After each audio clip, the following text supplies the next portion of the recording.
81 provinces, 17 regions, and countless reasons to visit, discover, and explore one country, the Philippines.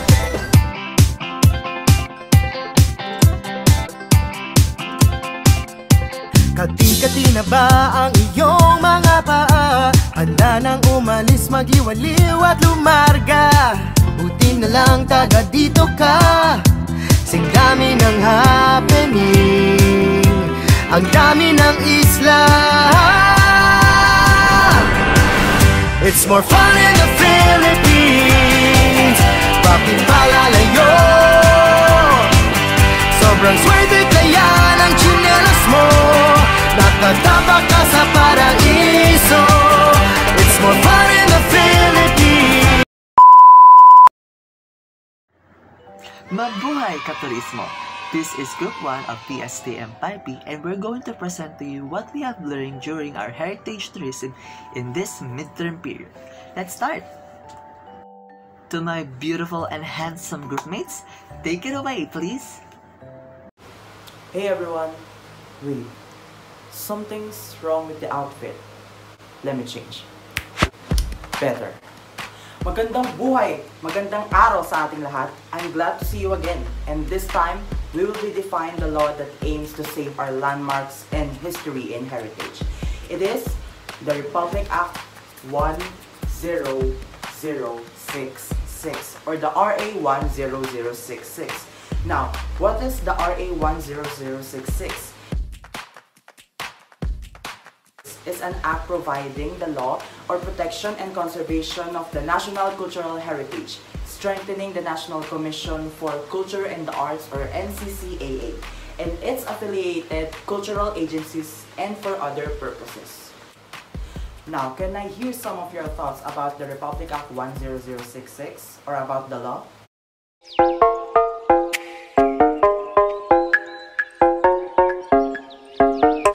The drafting of the Omnibus Cultural Heritage Law, otherwise known as the Philippine Cultural Heritage Act, aimed to provide for the protection, preservation, and promotion of the nation's cultural heritage.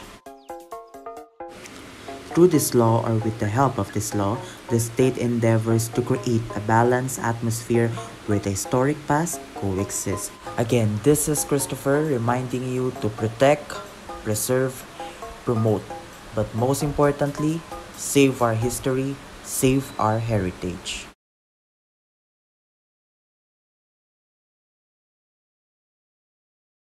So the National Cultural Heritage Act, or officially designated as the Republic Act number 10066, is a Philippine law that created the Philippine Registry for Cultural Property, or also known as the PRECOP, and it took other steps to preserve historic buildings that are over 50 years old.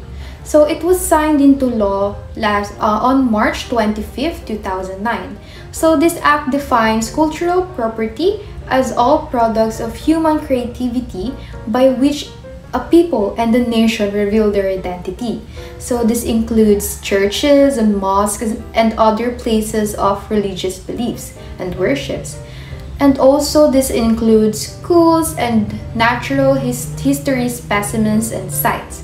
So whether this is public or privately owned, movable or immovable, and tangible or intangible.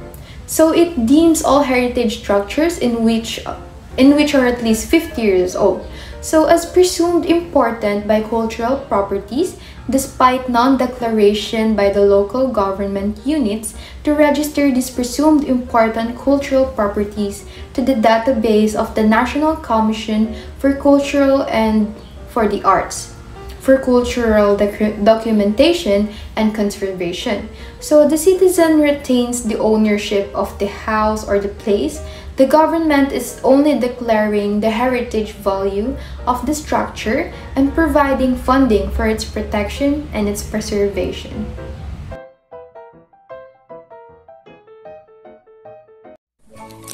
Hi guys, my name is Janice, and today I'm going to start off with the definition of terms.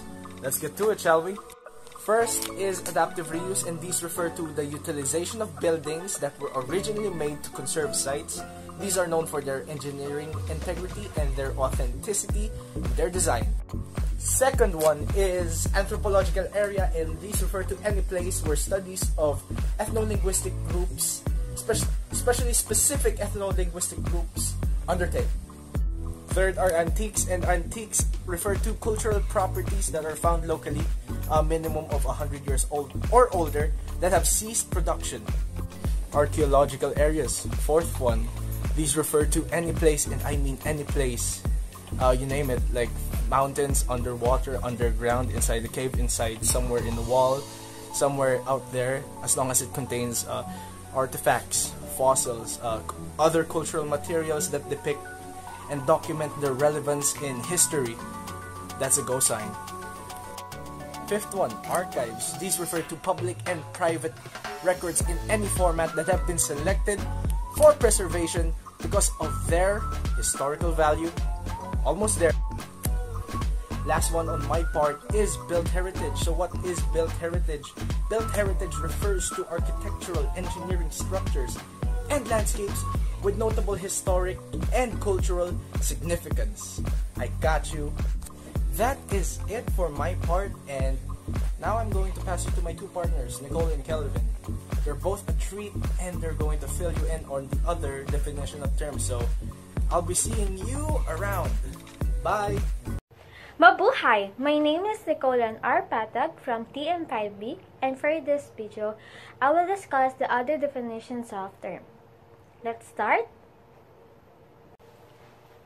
Collector should refer to any person who or institutions that acquires cultural property for purposes other than sale.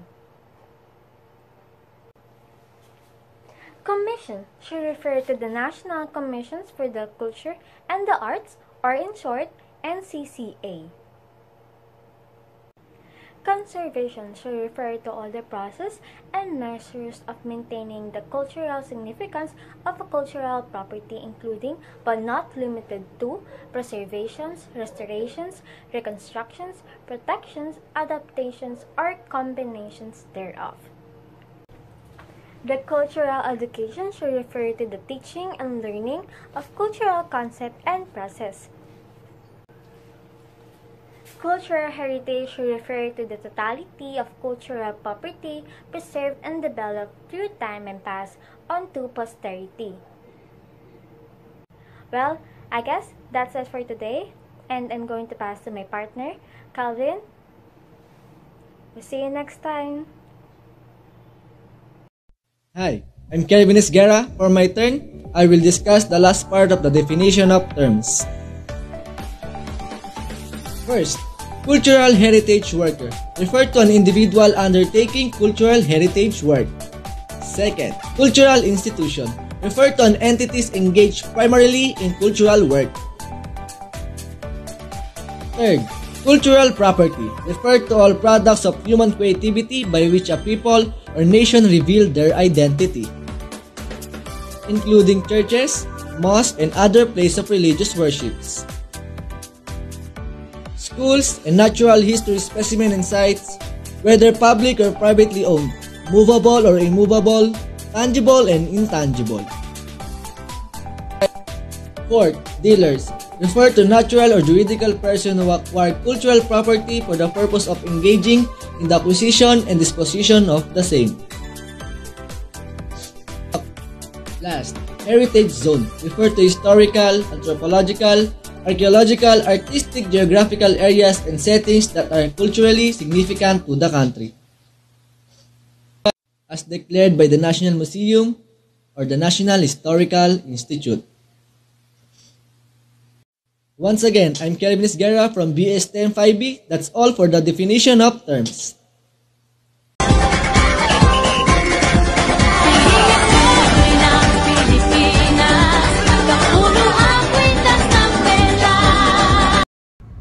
Good day everyone, I'm Hazel Katrin Galang from BSTM5B. In this video, I'm going to discuss the importance of RA 10066. It is an act providing for the protection and conservation of national heritage, strengthening the National Commission for Culture and the Arts, or NCCA.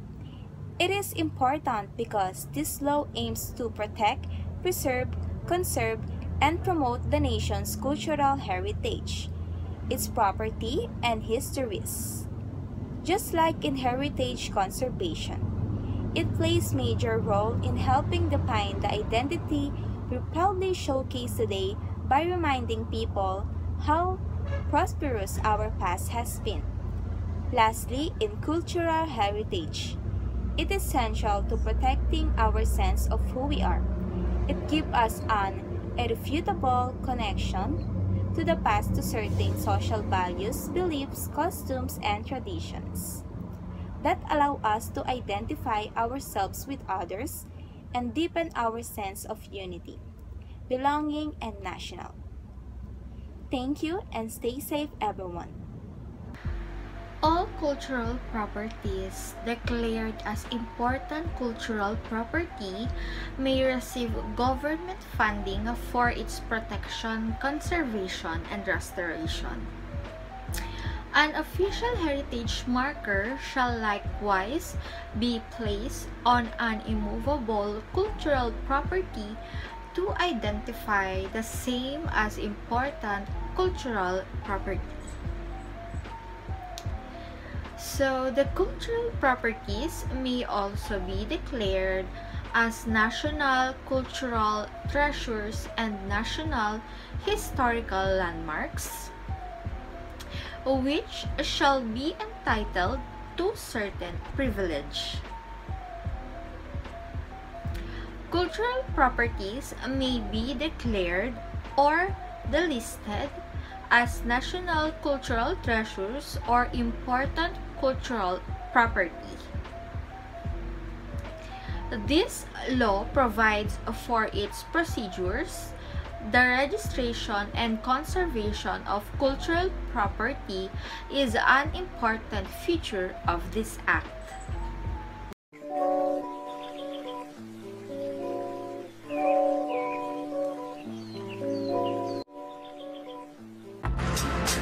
Mabuhay, I'm Janice from BSTM 5B. Today, I will be discussing about the importance of law. One of the importance of this law is that it clearly stated that the state should be responsible for protection, conservation, enrichment, promotion, and conservation of the nation's historical, cultural resources, heritage, and all that is related to art and letters. By that, we the people of the state should be the one to abide to this law, because our cultural property is like our nation's identity. Without it, we cannot truly have the integrity as a citizen of this country.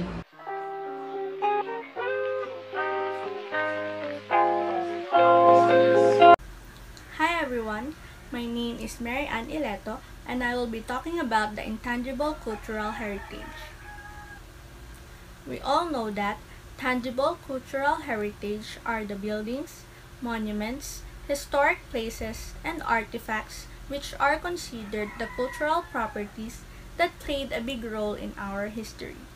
On the other hand, intangible cultural heritage is a practice, representation, expression, knowledge, or skill that is considered by UNESCO to be part of a place's cultural heritage. These are the values and practices that are vital in one community, which defines a lot of their own culture and identity. Intangible heritage consists of non-physical intellectual wealth, such as, first is folklore, which is an expressive body of culture that includes oral traditions like tales, proverbs, and jokes. Second is customs, which for example is the pagmamano, a sign of respect to the elders, and the bayanihan, a sign of unity of the Filipino people at times of calamities. Third is beliefs, Like for example, as a religious belief, for a Roman Catholic, we worship God and believe in holy saints. We attend Sunday Masses and pray the Rosary. Fourth is traditions. We have different traditions that are being passed from generations to the next. Like for example is the pamamanhikan, as a way for a guy to formally ask from the girl's family for her hand in marriage. Fifth is knowledge. These are the things or pangaral from our elderly or from our ancestors. And lastly is language. It can be the Filipino language or Tagalog, which is the national language of our country, or it can be the different dialects being spoken from other areas or provinces in the Philippines, like Ilocano, Bisaya, Kapampangan, etc. You name it. I'm Kirsten Mendoza and our topic is Intangible Cultural Heritage. Intangible Cultural Heritage is conceived by member states of UNESCO in relation to the tangible world heritage on intangible aspect of culture. Intangible cultural heritage is an important factor in maintaining cultural diversity in the face of growing globalization. An understanding of the intangible cultural heritage of different communities help with intercultural dialogue and encourage mutual respect for other ways of life. Tangible and intangible heritage require different approaches for preserving and safeguarding, which has been one of the main motivations driving the concept, the ratification of the UNESCO main convention for the safeguarding of the intangible cultural heritage. The importance of intangible cultural heritage is not the cultural manifestation itself, but rather the wealth of knowledge and skills that is transmitted through it from one generation to the next. Importance of intangible in heritage tourism. Heritage does not end at monuments and collection of objects. It also includes traditions or living expressions inherited from our ancestors and passed down to our descendants. Some examples are oral traditions, performing arts, social practices, rituals, festive events, knowledge and practice concerning nature or the universe, or the knowledge and skills to produce traditional arts. Intangible heritage is an important factor in maintaining cultural diversity in the face of growing globalization. An understanding of intangible cultural heritage of different communities helps with intellectual dialogue and encourage mutual respect for other ways of life. Safeguarding intangible cultural heritage is a valuable source of the economy. Safeguarding activities must therefore always involve the society, the people, and where appropriate, the individuals that bear such heritage. The global wealth of tradition is principal motivation for travel, with tourists seeking out to find about new cultures and to experience global difference of performing arts, handcrafts, rituals, and music. Intangible cultural heritage is important as it gives us identity and belonging, linking our past and present with our future. It aids social cohesion and helps individuals to feel part of a community and society at large.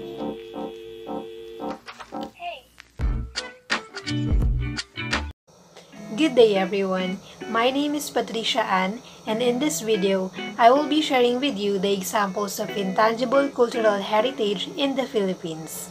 The Philippines is rich with traditions, rituals, and practices that form of its culture and people. They are called intangible cultural heritage. The following are some of the examples that only Filipinos could truly appreciate. First, we have the hudhud chants of the Ifugao. A hudhud recitation usually lasts several days. It consists of over 200 chants divided into 40 episodes. The Ifugaos practice it during rice sowing season, harvest, burial time, and rituals. Second is the Darangin epic of the Maranao people of Lake Lanao. Darangan is an ancient epic song containing vast knowledge of the Maranao people. It celebrates episodes from the history of Maranao and tribulations of mythical heroes. In addition to capturing a compelling narrative, it explores themes such as life and death, marriage, love, and politics. Third is tugging rituals and games. Among rice farming cultures of East Asia and Southeast Asia, tugging rituals and game ensure abundant harvest, strengthen social bond, and mark the start of a new agricultural cycle. Additionally, tugging rituals and games often hold deep religious significance. And for the last one, we have buklog. It is a detailed Thanksgiving ritual system practiced by the Subanen in southern Philippines. The head of a host family plans the rituals to convey gratitude to the spirits. The customs include asking for permission to gather materials from the forest, coin offerings, inviting the spirits of those who died to feast, and invoking spirits of water and land. Those are the examples of the intangible cultural heritage in our country. Thank you for listening.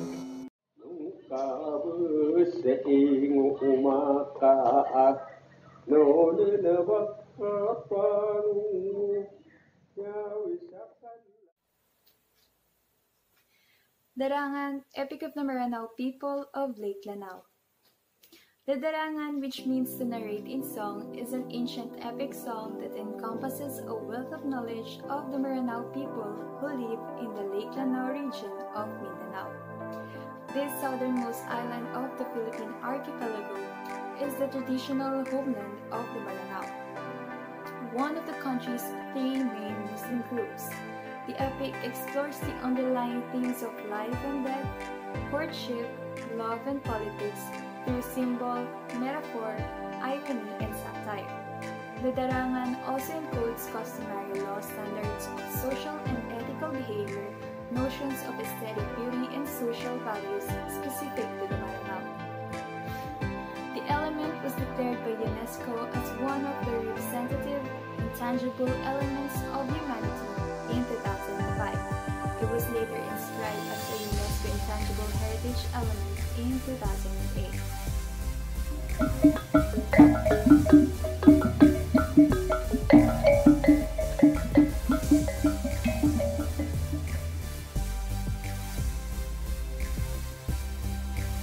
Buklog, Thanksgiving ritual system of the Subanon. Buklog is an elaborate Thanksgiving ritual system of the Subanon, an indigenous people in the southern Philippines. The head of a host family, usually a village chief called Timway, plans the ritual system to express gratitude to the spirits. The rituals ensure harmony among family, clan, and community members, as well as among the human, natural, and spiritual worlds. They include asking the spirits for permission to gather materials from the forest, presenting coin offerings, inviting the spirits of the departed to feast, invoking spirits of water and land, and music and dance. Hi, my name is Janice Anjay, a third-year college student from University of the East Manila, currently taking BS Tourism Management, and I'm going to talk about the foreign intangible cultural heritage according to UNESCO and its examples.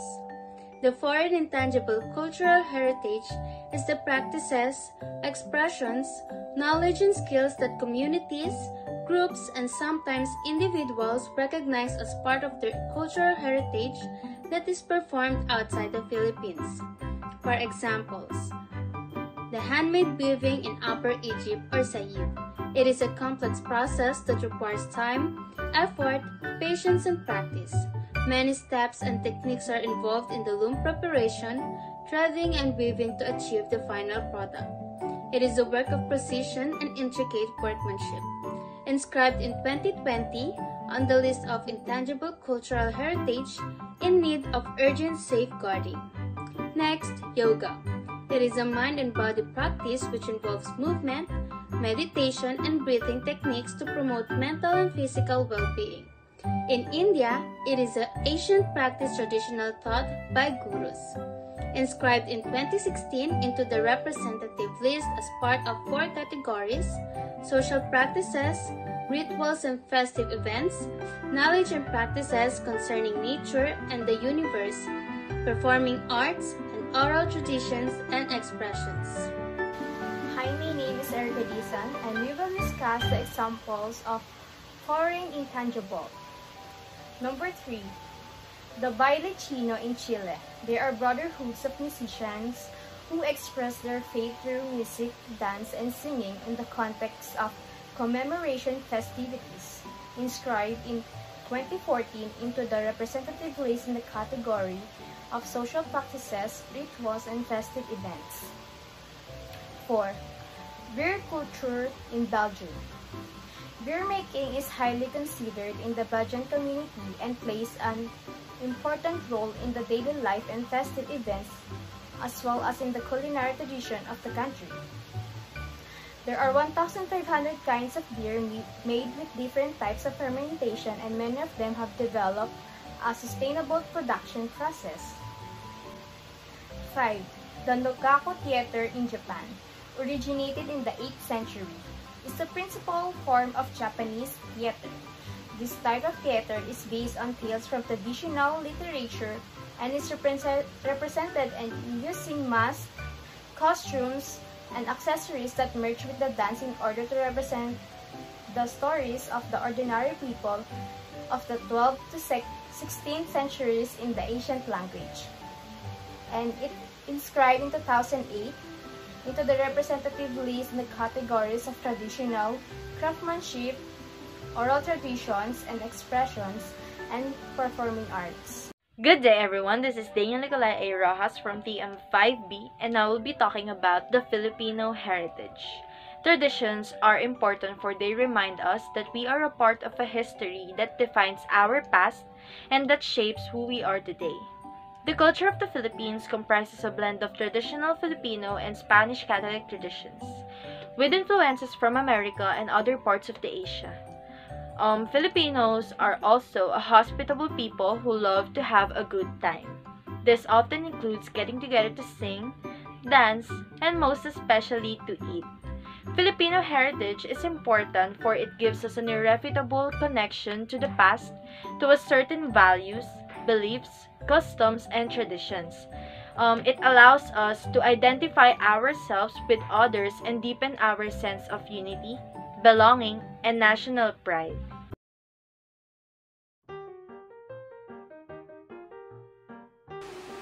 Good morning, sir. Good morning, classmates. I am Jela Erica C. Avena, and I will discuss you about our heritage. So, question is, how do we preserve our heritage?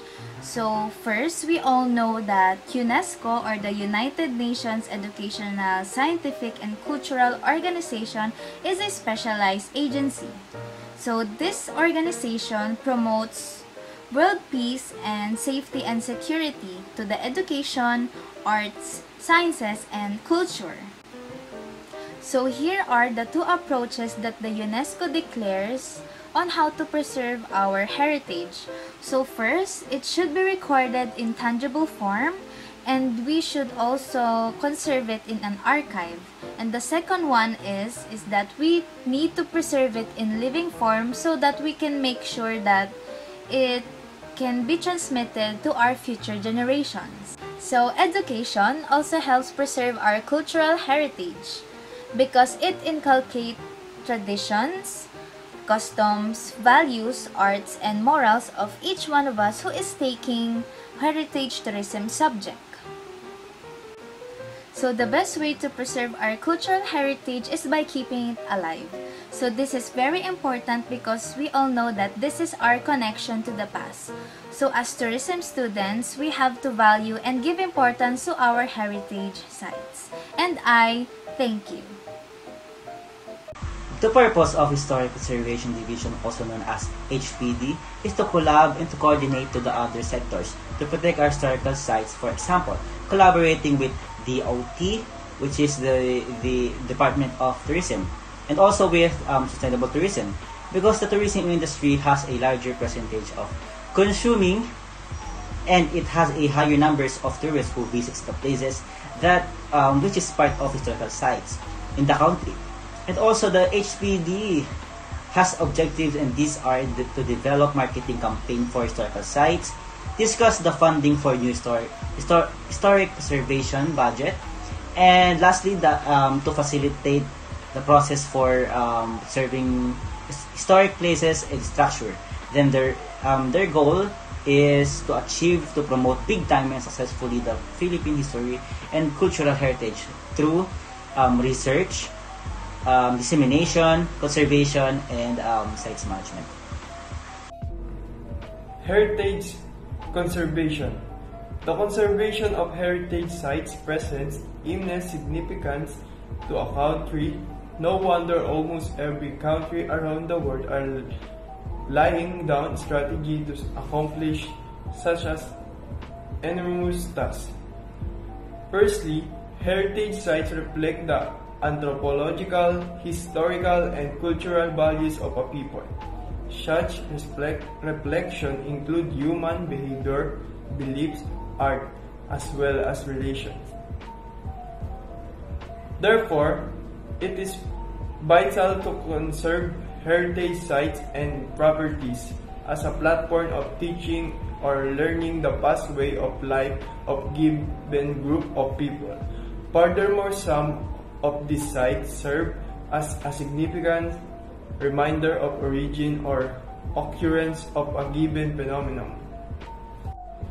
Secondly, the rich historical social delineation associated with a given heritage site or properly plays a significant role in reminding members of the society of the social values that govern the ancestors of a particular group of people in the past. This way, it is possible to comprehend and even gain from the social values of such people for the betterment of the society. Furthermore, the cultural identities associated with certain heritage helps to enhance a sense of belongings to a particular group or clan of people. Thirdly, with proper conservation, it is possible that a particular heritage property or site can become a tourist attraction. Possible due to its particular beauty as well as its historical significance. In such a manner, the heritage can provide economic benefits not only to the government but also the community living within the vicinity of such a heritage. Furthermore, the conservation of built heritage has the capability to contribute to sustainable development both in the present and in the future.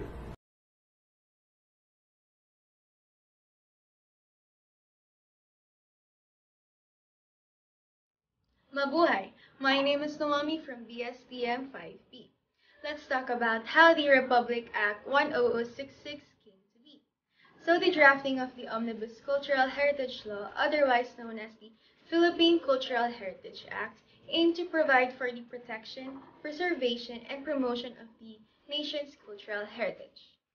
This began as an interface program within the Subcommission for Cultural Heritage, or SCH, of the National Commission for Culture and the Arts, or NCCA, in 1994. This was initiated by the then Commissioner for SCH, Feliz Prudente Santa Maria, and former Executive Director Carmen D. Padilla as an advocacy mandate of the NCCA. So the UNESCO declares that there are two approaches to preserve cultural heritage. One is to record it in tangible form and conserve it in an archive. The other is to preserve it in a living form by ensuring its transmission to the next generation. So the protection of heritage is not only keeping a resemblance of the backward past for its historic significance, but also for its potential to increase income earning opportunities, city livability, and lastly, the competitiveness. That is all.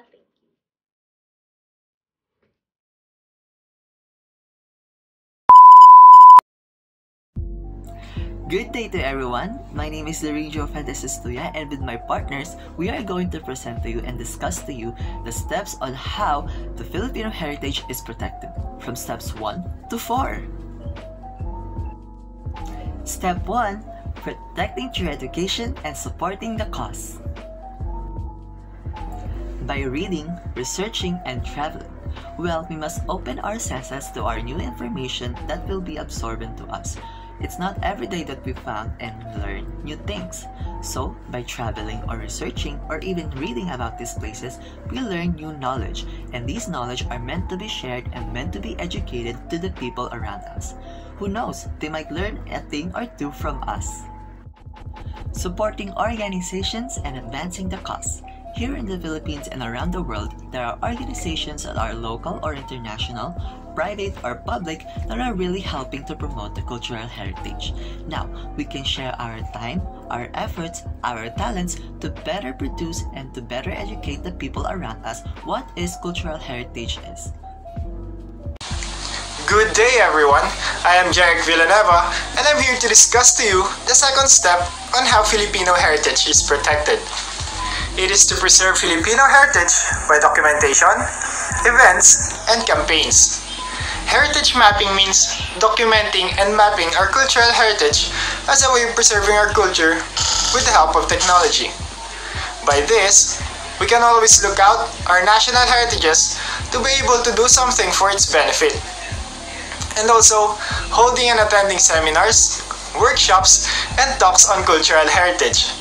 These conferences is a way of bringing like-minded individuals in discussing the present track and the future of our cultural heritage. Through this, more and more individuals who are interested in helping to preserve our cultural heritage will likely join some environmental organizations. Thank you! Step 3. Promoting by raising awareness and encouraging dialogue. Blogs and social media posts. We should always utilize the power of pen and the power of social media to better influence the people around us and to educate them about cultural heritage. Participating in festivals and promoting them. Well, in the Philippines, we all know that we have so many festive and colorful festivals. Well, it's not only just for tasting food or going there to have fun, but it's also when we explore new culture and the traditions of the people from these places, that how they interact and how they really celebrate the festival with the whole heart. It's somehow of educating, but not in a boring way. What is Filipino heritage? The culture of the Philippines comprises a blend of traditional Filipino and Spanish Catholic traditions, with influences from America and other parts of Asia. Filipinos are also hospitable people who love to have a good time. This often includes getting together to sing, dance, and eat. Promoting our own Filipino heritage, informing the people to the persuasive requirement of promotion of the heritage, awakening the mindfulness and interest of the people to make them feel apprehensive by the promotion of the heritage, and it can be done in different ways such as heritage trails, heritage walk, heritage awards, street plays, heritage newspapers, and promotion of the heritage in the education can be undertaken under the state provision. How can we promote the heritage tourism? Here are some tips. Number 1, focus on offering quality. For example, include high-quality accommodation and restaurants in your cultural packages. Number 2, communicate that you know your destination and its history very well. 3, offer packages with a wide variety of cultural activities. And number 4, develop itineraries with a special cultural theme. Traditions are important for they remind us that we are part of a history that defines our past and shapes who we are today. Leaders and role models should strive to utilize every opportunity to reinforce the values and beliefs that we hold dear. Promoting Filipino and cultural heritage to the younger generation, it encouraged the older generations to step back and reminisce about the past and how things were. This year, despite the pandemic lockdown, the FHFI presents a show that will inspire us and give more value to our culture. We will have a strong sense of pride in being a Filipino. I hope what you learned in our topics this midterm, and we would like to thank our Professor Sir Kiko Ramos for teaching us and to broaden more our knowledge with these topics. And also don't forget to click the subscribe button and notification bell down below. See you on our next video. Goodbye and have a good day, everyone.